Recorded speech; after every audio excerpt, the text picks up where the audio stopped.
Hello and welcome to Out of State DMing's 47th episode. I am your host, Lux Blackheart, and my co hosts, Bacon and Lady Kilt.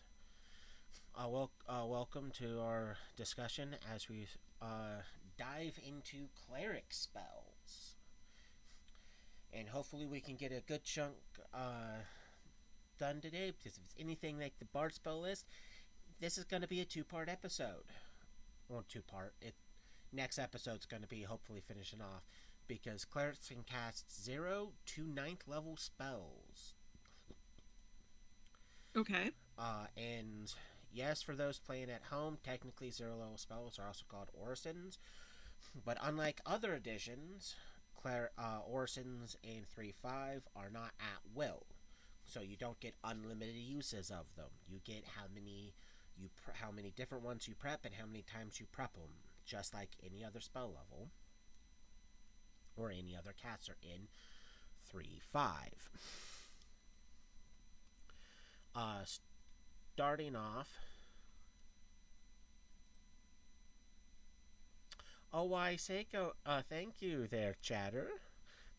I'm pretty sure you look handsome too.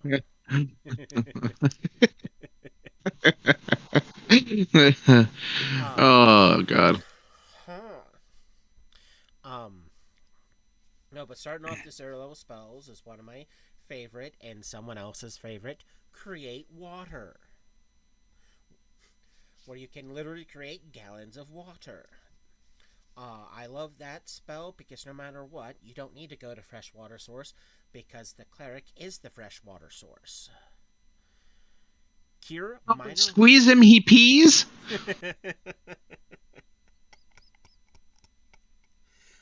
No, it works for the uh, space station. yeah, we're this it's create water, not Mountain Dew. So I gotta grab him by the neck and wring him out. Got it. Exactly. Uh, the next one is cure minor wounds. Does clerics pretty much get some sort of curing and or healing spell at every level? So here's the weakest one that only heals one hit point of damage, but at the same time, one hit point's better than nothing. Detect I was gonna magic. say, can't, What was that? but can't a hit point keep you from death? Yeah, that's why it's better. It is better than nothing. Yeah. Because all it takes for your character to stabilize when you're at the negative is literally one hit point of curing. Does it auto stabilizes you at wherever you're at? So it's a literal, in case of emergencies, press. So yeah, it is good. There's detect poison, which is not used that often. Just 9 out of 10 times when players are dealing with poison, they know what they're dealing with is poisonous because they've either experienced it before or had the uh, experienced it before, or just know that creature they're encountering is poisonous, even though it's used to make sure you don't get poisoned when you eat or drink something. But at the same time, it's not that actually used, surprisingly. Guidance, which is a for Zillow spell, it does work. It affects one uh, die roll, one type of die roll only once. But it's in case of emergencies. Here's a +1 to either like attack roll, saving throws, or a skill check. Inflict minor wounds, which is the opposite of the cure. So here's take 1 damage. Light, which just like any other caster, you touch an object and it shines like a torch. Mending. When we get to further describing mending in later episodes, when we do the in detail about the individual spells, I'll be going over why I like but also hate that spell.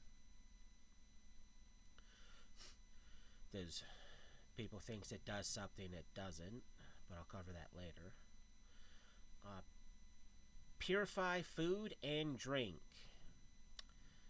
This is a very useful spell that, unless I bring it up, usually people do not take it. I'll give you a guess to what it does. I'm going to That was say one of that the we. first spells I took. Yeah. So you're telling me that I can get poisoned if I don't purify my food and drink in a hostile environment? Yeah, if you're in certain environments, consuming water or eating particular things will make your character sick at minimum. Does Now, here's my question with that spell: is it have a range to how big the quote unquote food could be considered? it purifies 1 cubic foot per level of food or water. So See, that's I can't just walk up to a river and be like, "Be purified." if it's a very well, not well, a portion of the river will have water that doesn't have any sort of contaminants in it, and then it will start to quickly mix with the rest of the river. But when you get to a certain point, let's say you're level 20, you can do 20 cubic feet of purification. That's a lot of square footage you can instantly purify. And it pretty much it removes any sort of poisons, diseases. Technically, it weeds out parasites. It doesn't like get I rid of hadn't like thought about fish that. or like natural living things. It only targets specific things. But it's a still like you go to a small body of water that you're pretty sure has like stuff in it you don't want to consume, and or this assume, and you're high enough level, you can purify that body of water, so therefore it's clean, drinkable water. Which, despite what people think, if you take a barrel of salt water, cast a spell on it, the salt disappears from it, which turns salt water into fresh water. Mm, And because the that would be sheer useful. and because of the sheer volume, to a certain degree, it can actually affect a lot more water than the create water spell. So if you're in an area that has salt water, like on the ocean, sailing on the ocean, on the coast of the ocean, or just for some weird reason there's a salty lake, does those two exist? You can take a bunch of it, cast purify food and drink on it, and now you and everyone can consume that water because there's no salt in it at all. It doesn't give you the salt to use in other things because it just gets rid of it.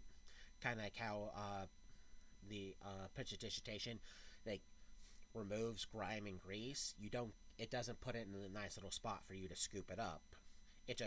It gets rid of it.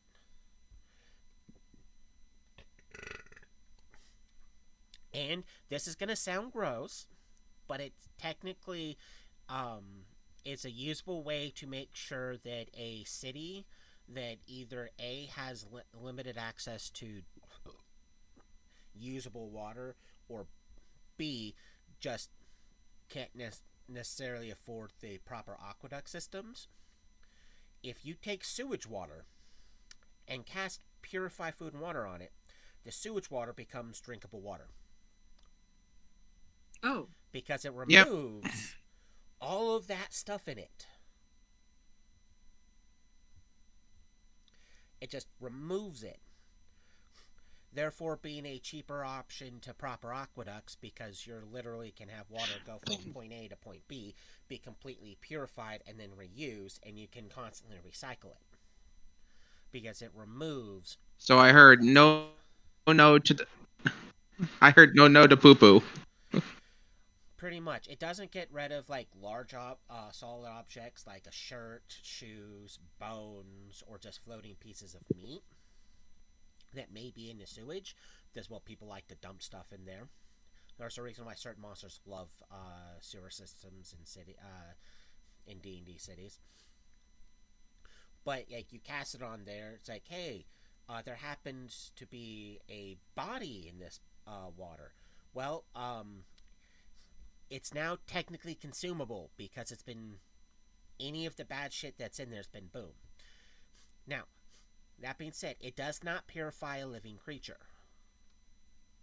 So you can't go, I'm drunk and have like liver disease, purify me. It's like, no, no, no, you need other healing spells for that because you're still alive.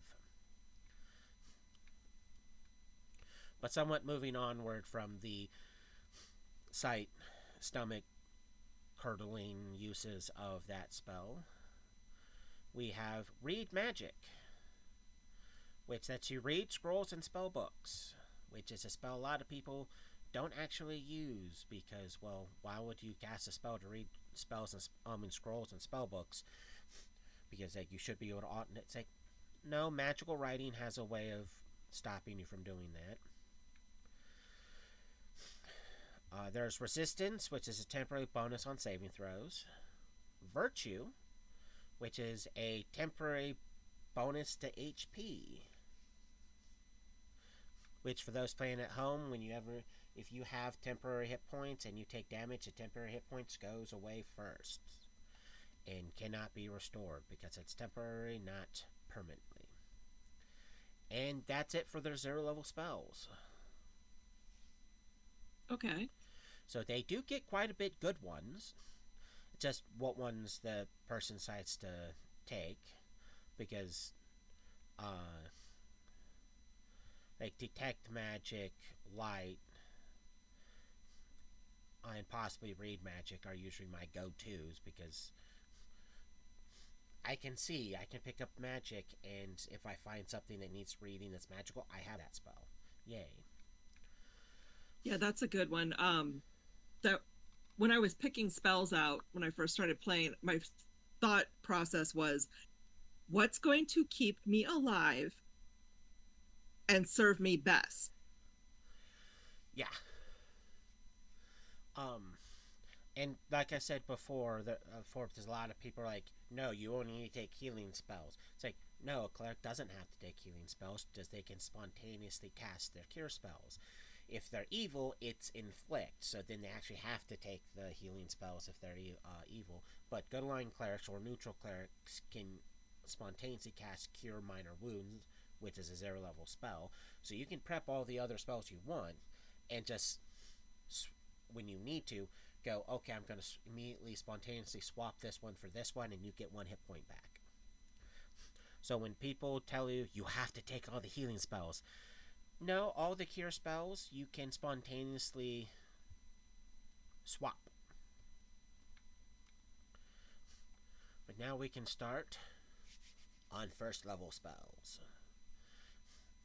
First one is Bane, which gives penalties to enemies, and Bless, which gives bonuses to allies. Just Bane and Bless are opposites of one another.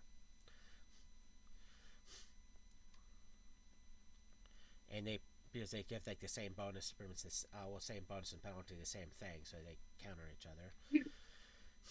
Bless Water, which makes holy water, and that's also an expensive spell. Does like you need 25 gold pieces of pop in material components besides water. Cause Fear, which, just as the spell suggests, it can fear creatures. Command. Subject obeys a selected command for 1 round.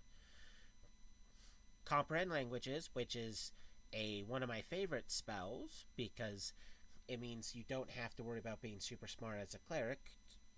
You can just go, oh, I got my base language, my racial language, and 1, maybe 2 bonus languages. But because of Comprehend Languages, it lets you understand all spoken and written languages. It's one way, so whatever you're talking to can't understand you, but you can understand it. So it does actually help out a lot. Cure Light Wounds, which is the first main healing spell because it's level 1. There is its opposite of Inflict Light Wounds that does similar thing but harms creatures. There's Curse Water, which makes unholy water. Blasphemous spell right there.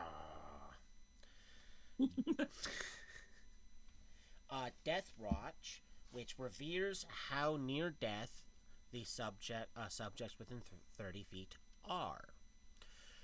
So those at home, if you cast this spell, in essence, without going into the grid of the spell, it's pretty much you get to know how many hit points. I mean, roughly how many hit points another character has, without technically metagaming it, because the spell goes, oh, here's an actual representation of, are they good, or oh dear God, they're gonna die any moment. So you get to better work around of how many hit points you have left, how many damage you take. It directly actually tells you it, because again, the characters don't know what HP is. They just know, I feel like I'm gonna die here in a moment. I'm feeling a wee bit woozy here. You shut up. You know that shit was funny.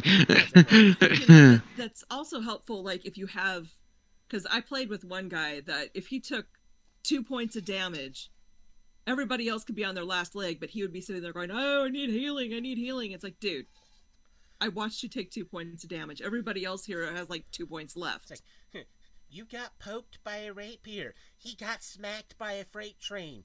Not the same thing. You are not the same. Yeah, it's like, not the same.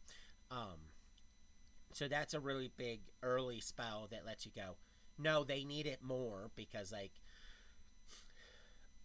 in game, certain game terms, it's like, okay, your bar is still in the green.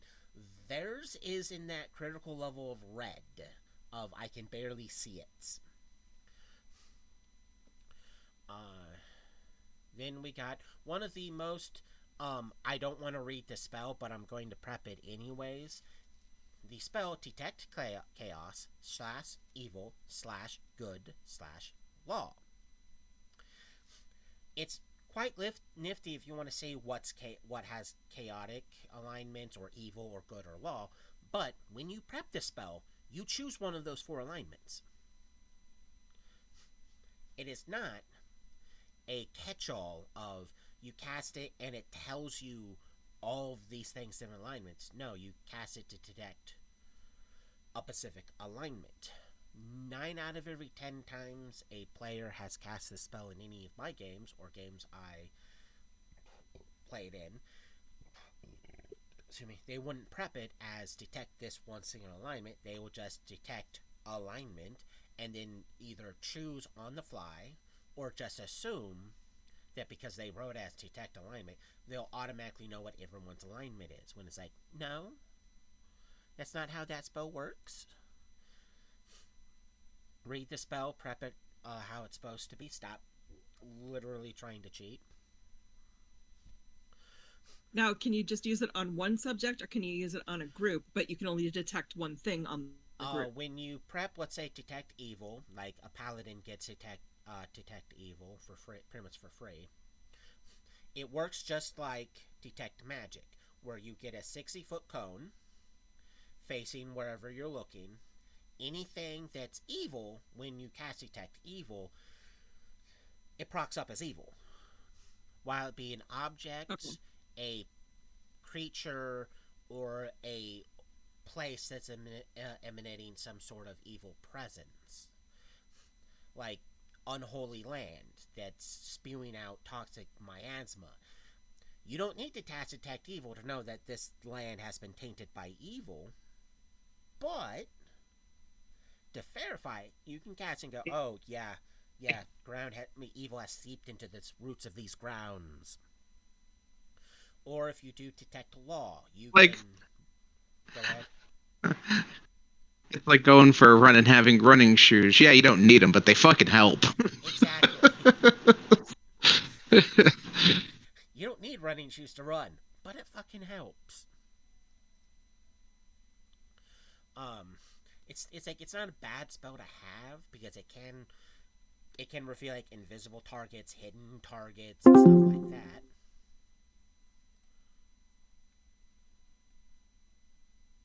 Okay, my connection wants to go like really high and then really low, really high and really low. Since my connection hates me. You're coming through fine, so I wouldn't be too worried about it. Yeah, it's having slight occasional hiccups. I occasionally check on it so that way I don't have repeats of when I first started the podcast where like connection would randomly drop out or everything will be so laggy it messes everything up. But moving on is another detect spell. Detect Undead. It pretty much works the same way as the other detects, but it reveals undead creatures within that 60-foot cone. So, like, hidden vampires trying to hide or something like that, you can go, oh, there's an undead creature over there. One of my personal favorite spells, Divine Favor. For every 3 levels you possess to a minimum of +1, you get a bonus on all attack and damage rolls for the duration of the spell. That right there can make a huge difference in any fight, because again, it's at minimum of +1, but it's 3 for every 3 levels you possess, you get a +1.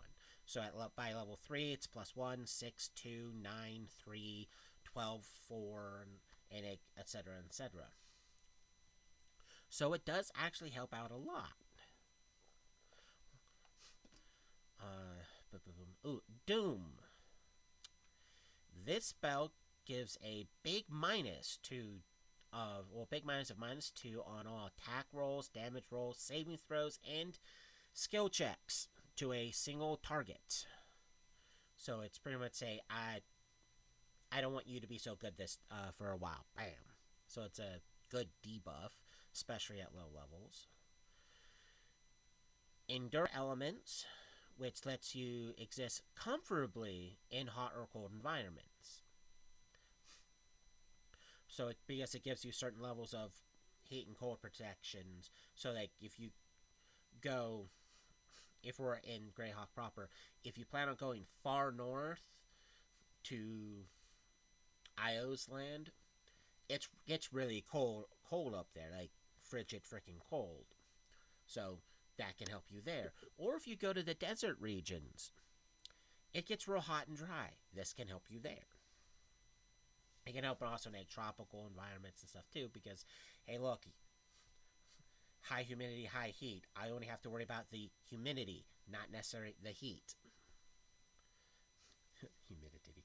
Um, Anthropic Shield. This gives a 20% mischance versus range attacks on the target, meaning after you cast the spell, anytime something were to do a ranged attack, there's a 20% chance it auto misses.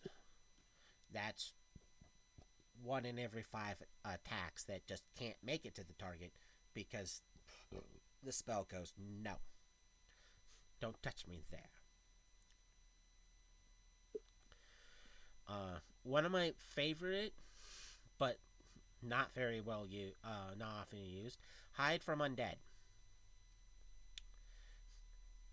It can work on multiple people, and what it means is unintelligible undead, like zombies and skeletons, automatically don't know you're there unless you do something to reveal your presence. So it's kind of like invisibility, but only works undead. Intelligent undead, like vampires, wights, ghouls, and liches, get a will saving throw to notice you're Hello? there. You're What's outside? up, Okay, Phil? I'll go get it. All right. All right, I'll go let you in. Uh, but it pretty much means like About that, guys. yeah, Sorry, I have to go let my husky. yeah, you go get your husband in. So like you want to sneak into this lich's lair without having to fight his army of skeletons and zombies. Well, as long as you get there through there fast enough and don't do anything to break it, hide from undead can get you to the lich without having to fight all those undead. Even though you're gonna, unless you have teleport, you're gonna have to fight them on their way out. But you can go fight that lich now without having to waste all your good stuff on his army. Inflict light wounds. Hold on, over that. Magic Stone. The amount of times people have tried to use this spell slightly inappropriately by going, I touch a boulder. It doesn't work on boulders. You pick up 3 rocks off the ground.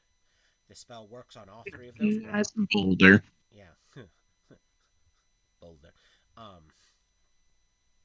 It works on 3, up to 3 rocks, and each one, whenever you throw the rock, you get an additional +1 on attack rolls, and it actually does a dice 6 with a +1 on damage rolls. And it doesn't count as a improvised weapon or anything like that, so you can literally just pick up just some rocks on the ground, cast it, and start chucking them at people. And you're actually doing a decent damage for pretty much a softball special.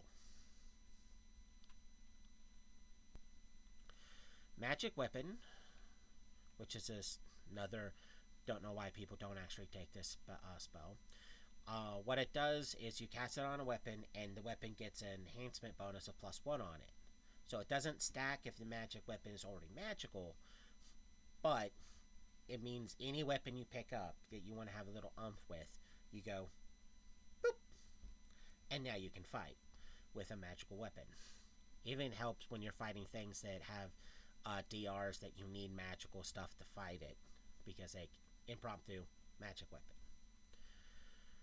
Obscuring Mist, which a fog surrounds you. And then there's Protection from Chaos / Evil / Good / Law, which just like with Detect, the Detect version, this you have to pick what elements is working against. You can't near say it. So Protection from Evil, when you cast it, you get a bonus to AC and saves. Saves that counter mind control. But you, right there, you cast it, you get a bonus against things that are considered evil. If an evil creature swings at you, you get a bonus to AC. If it shoots at you, bonus to AC. If it tries to do any form of evil spells on it, you get a bonus. If it tries to mind control you, it counters it. So it's like you can have someone break free of a evil.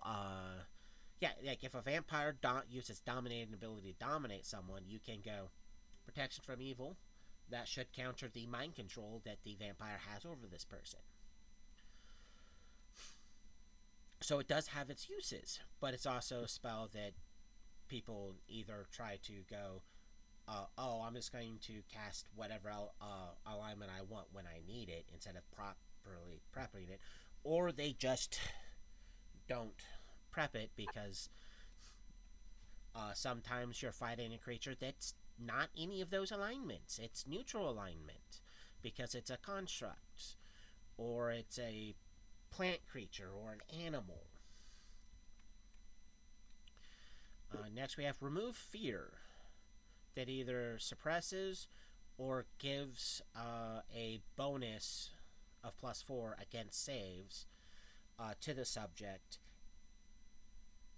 and it can, based on your level, you can do it to, whenever you cast it. You can affect multiple people with it, but it's still to help fight things that have it. So if you want to go fight that dragon, good chance it has a frightful presence, so you want to cast that so that way you can fight that. Sanctuary is the next spell, and this spell is quite nifty because it's pretty much for a short time, creatures can't attack you. So they can't shoot at you with ranged weapons, they can't target you specifically with target spells, and they can't run up and melee and smack you without having to first beat a saving throw. So it pretty much means try and touch me. Undead constructs get a bypass it because it's a mind effect, counts as a mind affecting things. But everything else goes for this turn. I mean, for this X amount of turns, which is based on your level. I can't touch you. So it's a go hurt my friends while I take care of myself. Next, we have Shield of Faith, which does grant a +2 or higher deflection bonus to your I believe your shield AC, or well, it affects your AC, so you get bonuses to your AC. The last spell is Summon Monster 1, because just like bards, clerics can summon monster. Clerics can get the each version of the summon monster spell.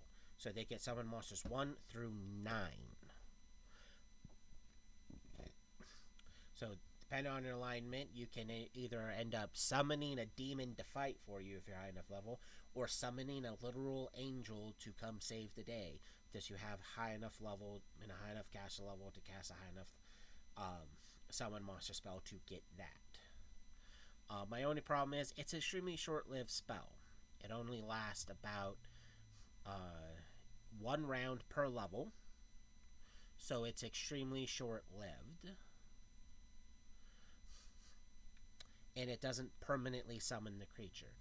If the creature dies, the spell is dismissed, or the duration ends, the creature and its belongings disappear and go back to its home plane. By home plane, I literally mean you're taking a creature from a hell or one of the celestial heavens, pulling them down and throwing them on the battlefield to fight for you. And Summon Monster 1 is the last of the first level cleric spells. And just now the monster will, is it like it will fight for you, or can that go back on you horribly? Like it shows up but it kicks your ass. Since you're only able to summon creatures that don't conflict with your alignment, and the function of the spell is you're summoning it to aid you, the spell kind of makes the creature fight in your favor. So if you summon, if you're of the evil alignment and you summon like a Baylor, well, the Baylor, he's going to want to, like, okay, I heard one of your friends call your name. I'm going to remember that, so don't go to hell because I'm going to be waiting for you. But by the spell, it has to aid you. So if you summon it to, like, rip a door off its hinges, or like bust down a wall, or pick you up and fly you somewhere, for the duration of the spell, it has to do that. If you summon it to go forth and fight a Tarask, it will do it. It's not going to like it, but it will do it.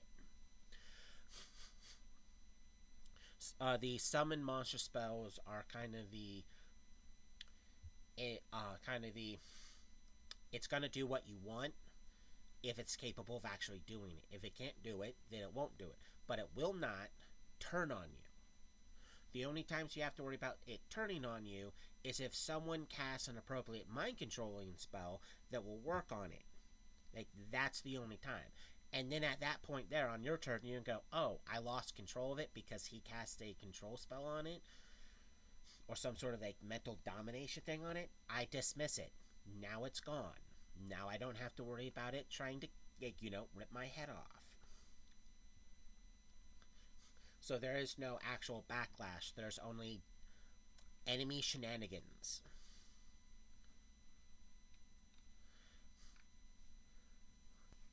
Okay, I just wondered about that. Yeah. There's other summoning spells that can do that, but we'll cross. We'll burn that bridge when we get to it. Now the second level spells. There's a decent amount of these spells, and yes, there is the cure moderate and inflict moderate, which depending on what one you cast, are either going to be 2die 8 worth of healing or damage. So we got those. There's of course Summon Monster 2, which is a better creature you can summon, just like when you get to higher levels. But the first spell is Aid. This gives a bonus to attack saves against attack rolls, saves for sphere, and temporary hit points. So even though I it's do not know short, why my camera can't. is working now. Because your camera wants to. Well, yeah, that's what I figured. Yeah. Um. So it's real handy in a pitch because temporary hit points do go before your actual hit points, but being able to give yourself or an ally a bonus on attack rolls, it's always handy. So it's a nice, good temporary pickup. There's a line weapon. That's important because when you cast a line weapon, this is an actual spell that you don't have to be specific with what alignment it is. With what alignment you're making the weapon. It can be whatever's needed because it's designed to bypass DR that certain creatures have. There's just some creatures that it has to be a good aligned weapon or an evil weapon or a lawful weapon. This goes, now it's a lawful sword. It doesn't do bonus damage, it lets you bypass the damage reduction, which is equally as good. Next is Augury. People don't understand this spell a lot because you ask you ask a question about an action because because you get to learn whether or not an action will be good or bad. It's not a does 1 plus 1 equal goldfish. It's a if going that way it's like going that way, good or bad. Depending on a die roll, because there is a die roll for it. There's a false answer, truth answer, and no answer. There's a why make things easy, and depending on that which a lot of times it's you get the true answer. So if you're like if going that way is bad or not, oh it's bad. It doesn't tell you why. It's just going that way is bad. If is it a bad? It's like Augury. Is it good or bad if we burn down that church? 9 out of 10 times it will say, "Oh, that's bad. Let's not incur the wrath of God." But Is burning down that church bad? Yes. yeah, yeah. So it's like you get pretty much a good or a bad feeling about the action. So it's not I'm going to ask you a question. It's like this action. And a lot of people confuse it to say literally go, can we defeat the Lich? It's like, you get no answer because you asked, can you beat the Lich? Not should you beat the Lich. So it can't answer it because it tells you if it's a good or bad idea. Good or bad for doing the action. I could have used this spell for the first 40 years of my life. Yeah. Is this a good idea or a bad idea? It's like, this action. Oh, bad, not doing it. The next spell is Bear's Endurance. It's a con boost that does last quite a bit because it's a minute per caster level, which a lot of times, if Bear's Endurance wears off in an encounter, either A, someone's doing something wrong, or B, you're fighting something you shouldn't fight. There's Bull Strength, which increases your strength for the same amount of time as Bear's Endurance, because they're both enhancement spells. So if you want to be strong for a while. Calm Emotions. It, just like it states, it calms creatures, negating a lot of the negative emotional effects. So if creatures are getting overly worked up, you can make them so they're not so worked up, which could stop them from I don't know, attacking or fleeing, or it might make them more complicit to cooperating because they're calm and level headed now.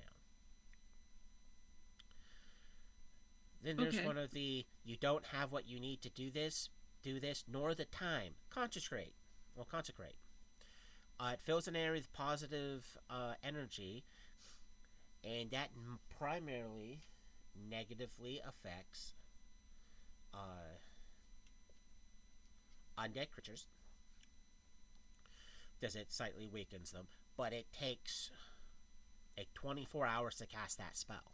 So if you don't have the time, don't cast the spell. It's also like I can't remember the exact what you need to cast it, but it does have a hefty material cost that SQ Materials doesn't cover. Right. The next What was spell Steve says yellow shit. is Okay. Darkness, which creates a supernatural darkness.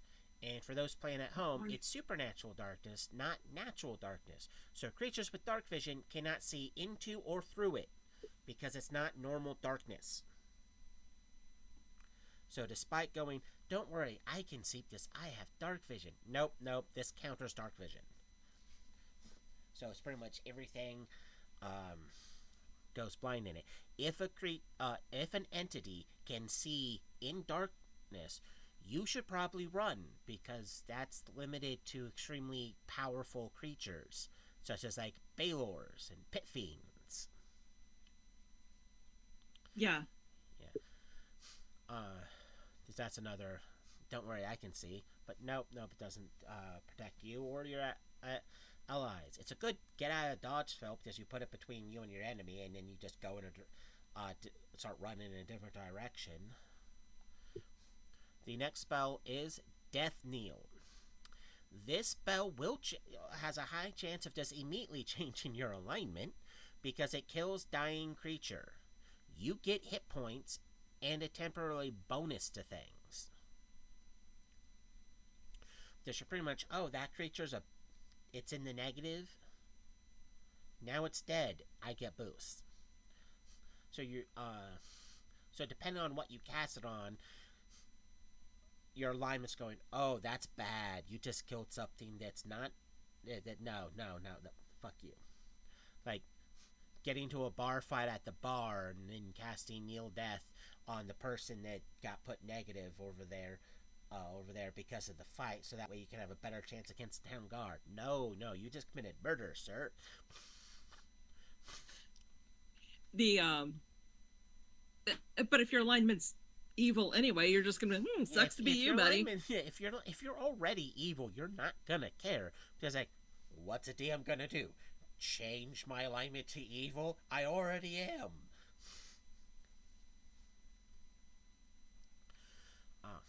Here's a spell that's not really ever used, and when it is, it's not used on the right things. Delay poison. Does it stops the harming effect for 1 hour per caster level. It doesn't actually stop already what's happened to you, but it stops like the secondary die roll, or if it's something that's constantly trying to affect you, because there's some poisons that like every single round you have to do some sort of saving throw. Delay poison goes, nope, you don't have to make any die rolls for X amount of hours. Enough time to, get us hopefully to get us somewhere where we can get rid of that. Next is deconcentrate, which is the opposite of concentrate. So now this is unholy land, and that actually boosts undead. Eagle Splendor, which increases a subject's charisma. So just like with the other 2 stat boosting ones, you get this bonus for minute times level. So it really helps increase the ACs, well not ACs, but the DCs for a bard spells and sorcerer spells, because their spells DCs rely on charisma. So having a slight boost to charisma means those DCs go up, so therefore like a fireball is now harder to resist because the DC just went up by 2 whole points. It does not give them more cat spells to cast. Let me be Okay. clear. Any stat, any spell that increases uh, your base casting stat does not immediately give you additional castings of spells. It only affects you for that moment, not in that way, though. Next is Enthrall. This is a same team Farva spell because it's not necessarily actually stops your allies from being affected by it. But you captivate creatures up to 100 feet away with additional 10 feet per caster level. So you can literally get everyone's attention. And if the allies aren't quite far enough away, you can get their attention too. Kind of thwarting whatever they're supposed to be doing. Here's a spell that makes having a rogue not necessarily super needed, but does help. Trap Finding. For the duration of their spell, you get the ability to detect traps as if you were a rogue. Okay. Because if you don't have Trap Finding, if the DC is equal to or higher than 20 for a trap, you auto-fail all search attempts to find it. Even if you have like a search of plus like 19, and you roll on that 20, it's like it doesn't matter. The DC is 20 or higher, you auto stop. You can't. You need Trap Finding. So if your rogue either can't do its job, refuses to do its job, or you don't have one, a cleric can step in to make the attempt. Next is Gentle Repose. This is primarily good for trying to get your allies' bodies back to town for resurrection, because a lot of the resurrection spells only work within a certain time gap. A lot of times it's if you it's like, this church only has a powerful enough cleric to resurrect someone that's been dead for no more than 3 days. But if you're like 5 days away from the city, you need to get So it puts them in like a stasis. It preserves the corpse for Okay. 1 day. The actual duration when we get By by far, this spell was the only reason one of our party members was even able to be resurrected in the first place. when we had our game, because this fucking spell managed to preserve his body, kind of, until he got eaten a second time. Yeah. But it preserved him long enough to get him back to. It preserved him long enough to be used as a sacrifice to sacrifice his body. So you resurrected him to sacrifice him. Well, no. We were on our way to resurrect him, and there was we ended up running into some caterpillars that were very carnivorous and flesh eating, and we kind of just left his body in the cart. And we abandoned the cart, so they jumped his body. We resurrected him with the finger that we found that was left over. Yeah, because they got real like, oh god, what's left of him? Hopefully they didn't eat all of him, and hopefully if they did, they didn't fully digest something, which means you're gonna have to be here for a few days sifting through carnivorous caterpillar poop. Or we start and we did stomachs. It's like, no, that's actually bad because they're doing what they're supposed to do. We're the bad guys here in that circumstance. And they also didn't care enough because, well, the player was an asshole. So when the player got voted out. Yeah, don't be a jerk, then people might not be inclined to resurrect you. Well, we at the time he wasn't bad. Yeah. At that point in time, we were actually very much so like content with him. It was the things that started to transpire when certain things started to go wrong, and evidently everything was either mine or the shaman's fault. Because quote unquote main character energy was the excuse that we were given. Pretty much in a nutshell, main character energy. But at that particular time, when he got killed by assassin bugs, and then a few nights later, his body was eaten by carnivorous caterpillars, also known as horn caterpillars. They were kind of like, okay, we're happy we found something of him. Let's get back to town. Perks, they didn't have to pay for the resurrection. Their employer But ate that. but the plus side of it was that gentle repose for the 2 days prior kept his body intact. So shout out to our boy Raja. We appreciate you for being a sacrifice not once, not twice, but like 4 different times to assassin bugs or other various insects that were carnivorous. We appreciate you. Now, the question that I have, and this is one of the reasons I was kept away from other children in elementary school, is what the hell do those caterpillars turn into?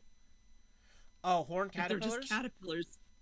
Horn caterpillars, they don't enter a pupal state. Well, a pupal state. They don't enter a cocoon and turn into something else. They are, depending on the site, species of carnivorous caterpillar, they either A, get up to 4 feet in length, which is still quite intimidating, a 4-foot long caterpillar staring at you like it's going to eat you, to the bigger, almost 7-foot long one. And they don't cocoon and then turn into a moth or a butterfly. They stay like that. That's their entire stick. They are just giant, scary caterpillars where you're the food source, not them. And they're called horn caterpillars because they have defensive measures that if you swing at them in melee, you're going to get stabbed and poisoned. Yeah. So I remember right, you said that those ones in particular that we encountered actually preferred corpses. Yes, they did. And that's mainly because it's easier to find a corpse in that jungle you guys were in than it was actual living things. So it's safe to assume that there is different variations of them in D&D. The bigger it is, the more of I'm going to go capture something living than not.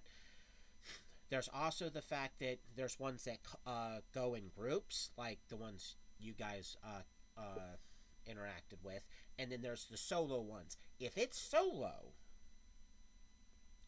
it's more dangerous than the ones that go in groups. I was gonna say, because they're not using safety in numbers. Why is it not with a group?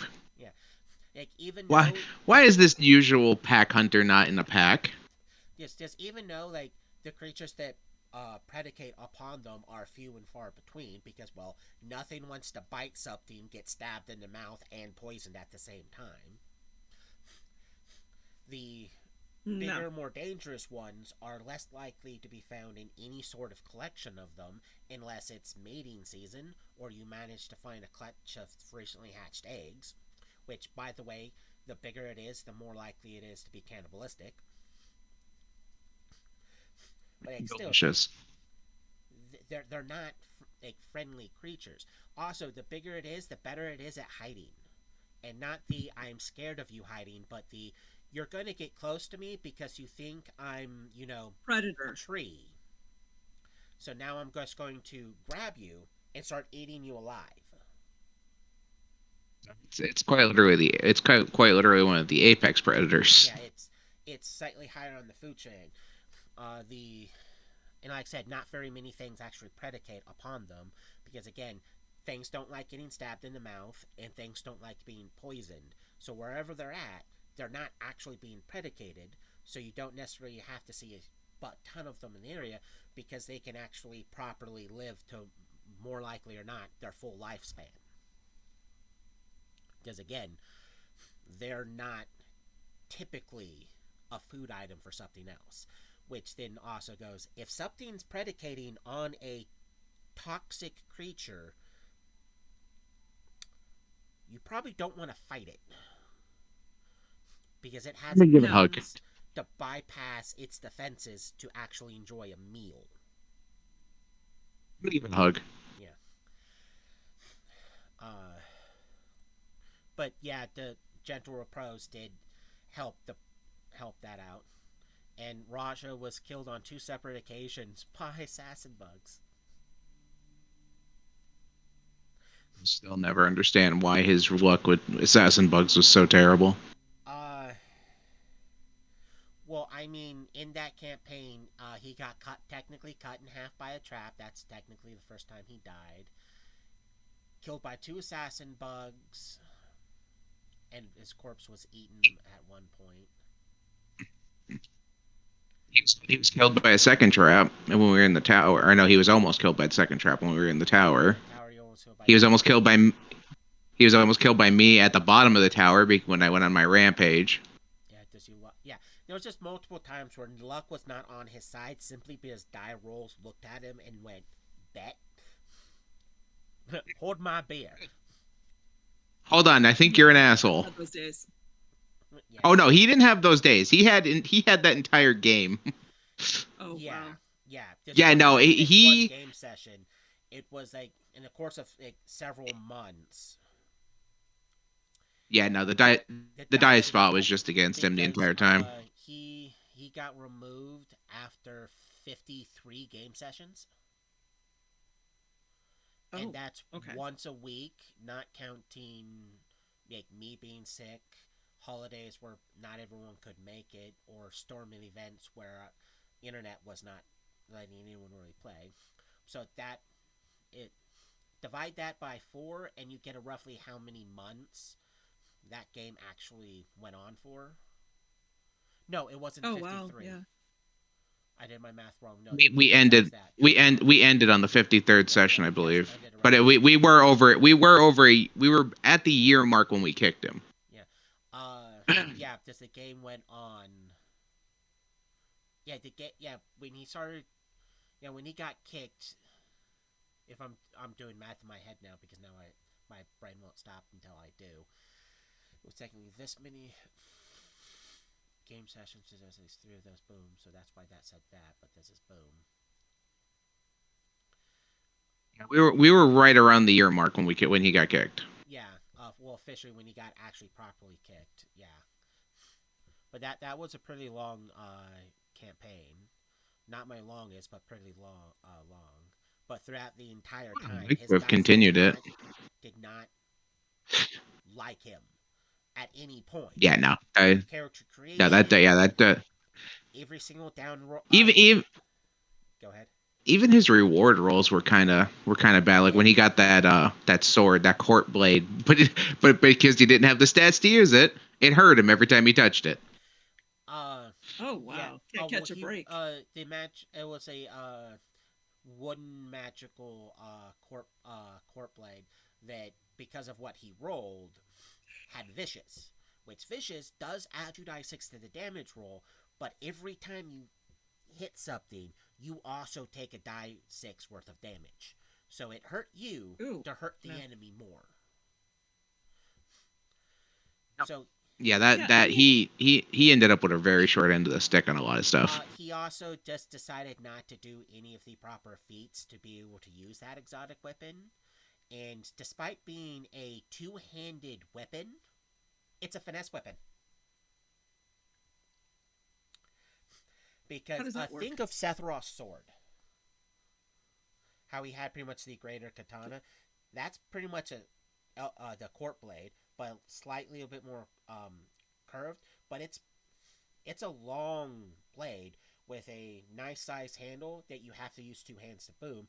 But the court blade is also a finesse weapon, so if you took the weapon finesse, you could use your dex to hit instead of your strength. You still use strength for damage, but a finesse fighter can use a 2-handed weapon and did like a die 10 damage or something like that.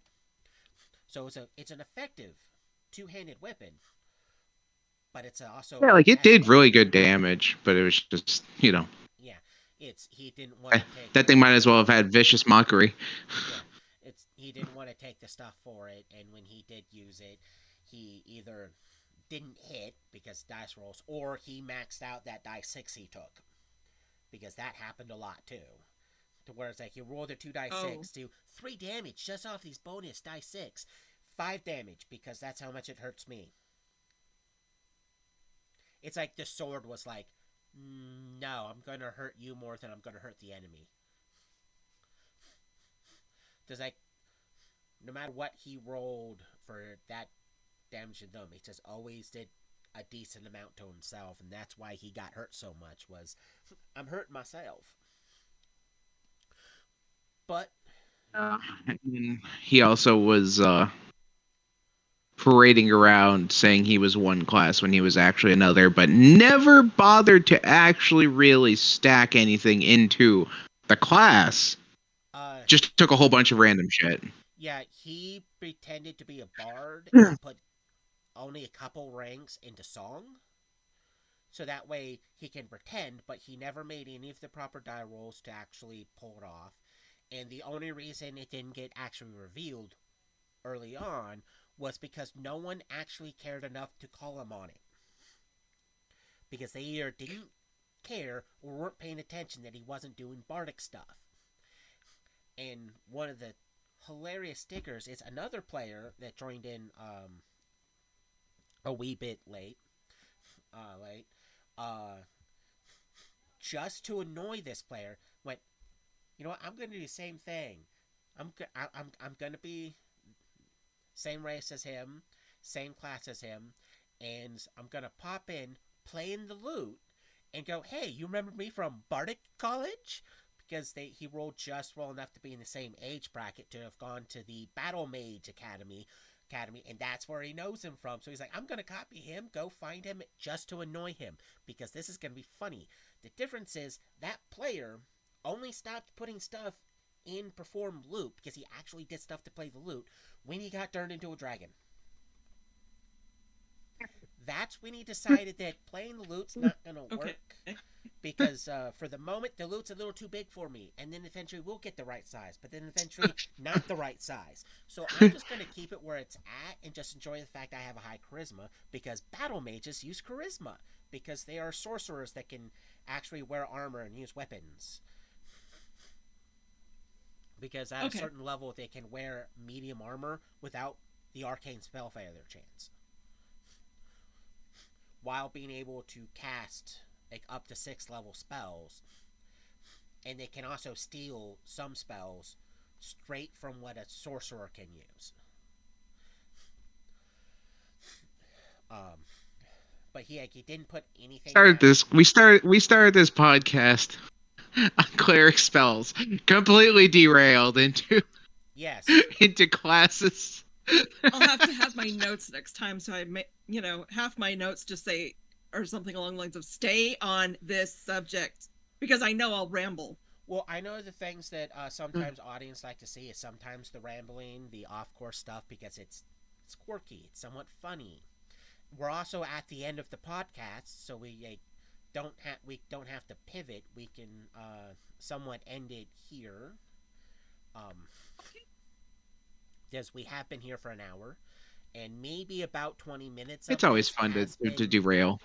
Derailment, because it wouldn't be a real conversation if we 100% stayed on topic.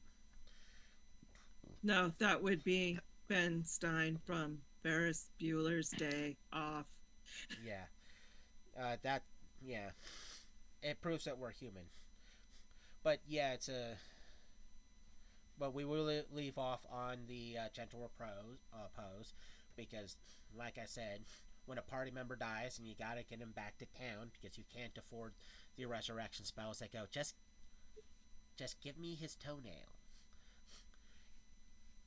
There's a time span on it. Give me that pinky toe. Yeah. There's true resurrection is literally, do you have his a hair? Do you have a booger? So it's like the Fifth Element. It's literally it's like the Fifth Element. They only needed like a couple cells. It's like, give me his toenail.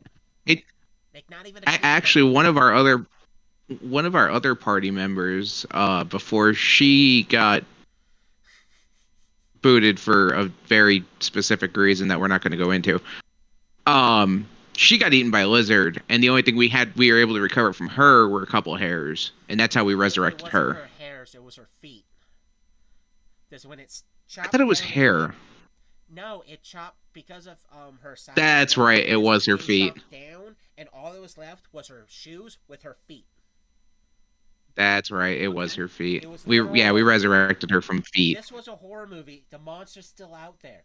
It was because ceratosauruses are assholes that love tormenting people. They're the younger siblings of the world. Yeah, but when you We can get up to like 30 feet in length, and the only way to keep them out of an area is to literally kill them because they'll eventually go, you know what, I'm going to go back there and torment whoever's there. And they'll go. So relocation doesn't work. Right.